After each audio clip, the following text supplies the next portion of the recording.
নির্বাচনী ইশতেহার বাস্তবায়নের প্রতিশ্রুতি প্রধানমন্ত্রীর, সহযোগিতায় দলীয় নেতাকর্মীদের প্রতি আহ্বান। বন্ধ রাষ্ট্রায়ত্ত চিনি কলগুলো ফের চালু করতে চায় সরকার, স্থানীয় অর্থনীতিতে নতুন গতি ফেরার আশাবাদ।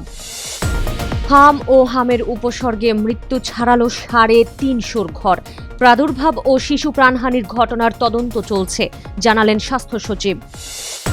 গাজীপুরে এক পরিবারে ৫ জনকে গলা কেটে হত্যা, মরদেহের ওপর চিঠিতে খুলছে রহস্যের জট।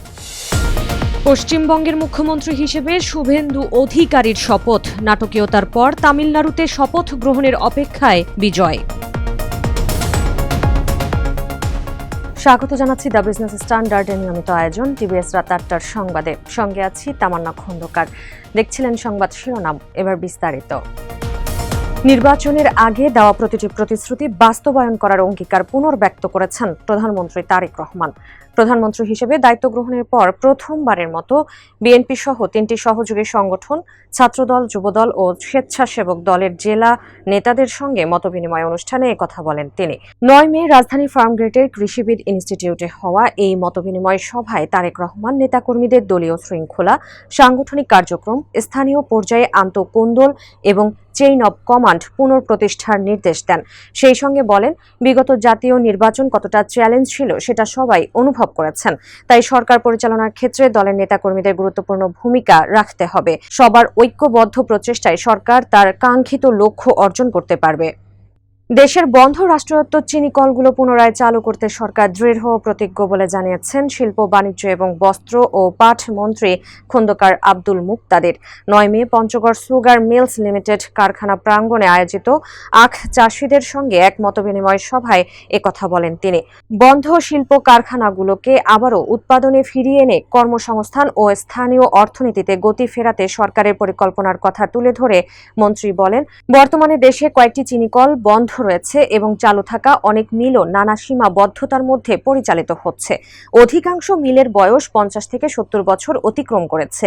ফলে আধুনিকায়ন, সংস্কার ও নতুন প্রযুক্তি সংযোজন ছাড়া অনেক প্রতিষ্ঠানের কার্যকর পুনরুজ্জীবন সম্ভব নয়। হাম ও হাম উপসর্গে গত ২৪ ঘণ্টায় নতুন করে আরও ৯ শিশুর মৃত্যু হয়েছে বলে নিশ্চিত করেছে স্বাস্থ্য অধিদপ্তর। ফলে মৃত্যু বেড়ে দাঁড়িয়েছে ৩৫২ জনে। একই সময়ে নতুন করে আরও ৯৪৬ শিশুর শরীরে হামের উপসর্গ দেখা দিয়েছে, যার মধ্যে ৪৮৯ শিশুর শরীরে হাম শনাক্ত হয়েছে। এদিকে রাজধানীর বাংলাদেশ মেডিকেল বিশ্ববিদ্যালয়ে আয়োজিত এক গোল টেবিল বৈঠকে হামের প্রাদুর্ভাবের পেছনের কারণ ও মৃত্যুর ঘটনার তদন্তের কথা জানিয়েছেন স্বাস্থ্য সেবা বিভাগের সচিব মোহাম্মদ কামরুজ্জামান চৌধুরী। তিনি বলেন, হামের শিশু মৃত্যুর ঘটনাগুলো তদন্ত করা হচ্ছে। তদন্ত প্রতিবেদন হলে আপনাদের জানানো হবে। রাষ্ট্রের একটা দায়িত্ব আছে, প্রত্যেকটি ঘটনায় তদন্ত হওয়া দরকার। গাজীপুরের কাপাসিয়ায় স্ত্রী, সন্তান ও শ্যালক সহ একই পরিবারের ৫ জনকে গলা কেটে হত্যা করা হয়েছে। এই ঘটনায় সন্দেহের তীর পলাতক স্বামী ফোরকান মিয়ার বিরুদ্ধে। তার গ্রামের বাড়ি গোপালগঞ্জের সদর এলাকায়। ঘটনার পর ৫টি মরদেহের উপরই কম্পিউটারে টাইপ করা একটি চিঠি পেয়েছে পুলিশ। গোপালগঞ্জ সদর থানার ওসি বরাবর লেখা ওই চিঠিতে উল্লেখ করা হয়েছে, স্ত্রী শারমিন খানম স্বামীর উপার্জিত ১০ লাখ টাকা হাতিয়ে নিয়ে বাবার বাড়িতে জমি কিনেছেন। এছাড়া খালাতো ভাই রাজু আহমেদের সঙ্গে বিয়ে বহির্ভূত সম্পর্কে জড়িয়ে পড়েছিলেন।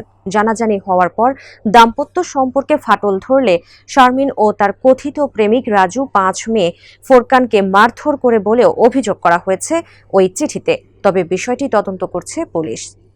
পশ্চিমবঙ্গের মুখ্যমন্ত্রী হিসেবে শপথ নিয়েছেন ভারতীয় জনতা পার্টি বিজেপির নেতা শুভেন্দু অধিকারী। এর মধ্য দিয়ে প্রথমবারের মতো পশ্চিমবঙ্গে সরকার গঠন করল বিজেপি। শপথ গ্রহণের পর শুভেন্দুর পিঠ চাপড়ে দেন প্রধানমন্ত্রী মোদী। এদিকে তামিলনাড়ুতে একক সরকার গঠনের মতো আসন না পাওয়া জোট গঠন করতে গিয়ে বেশ বেগ পেতে হচ্ছিল সুপারস্টার থালাপতি বিজয়কে। তবে সব নাটকীয়তার অবসান ঘটিয়ে অবশেষে জোট গঠন করতে পেরেছেন তিনি। সব ঠিক থাকলে প্রথমবারের মতো তামিলনাড়ুর ইতিহাসে জোট সরকারের মুখ্যমন্ত্রী হতে যাচ্ছেন বিজয়, যেখানে বিজয়ের দল টিভিকে একাই পেয়েছে ১০৮টি আসন। বিপরীতে সরকার গঠনের জন্য প্রয়োজন ছিল ১১৮টি আসন। দর্শক, এই ছিল টিভিএস রাত ৮টার সংবাদে। এতক্ষণ সাথে থাকার জন্য ধন্যবাদ সবাইকে।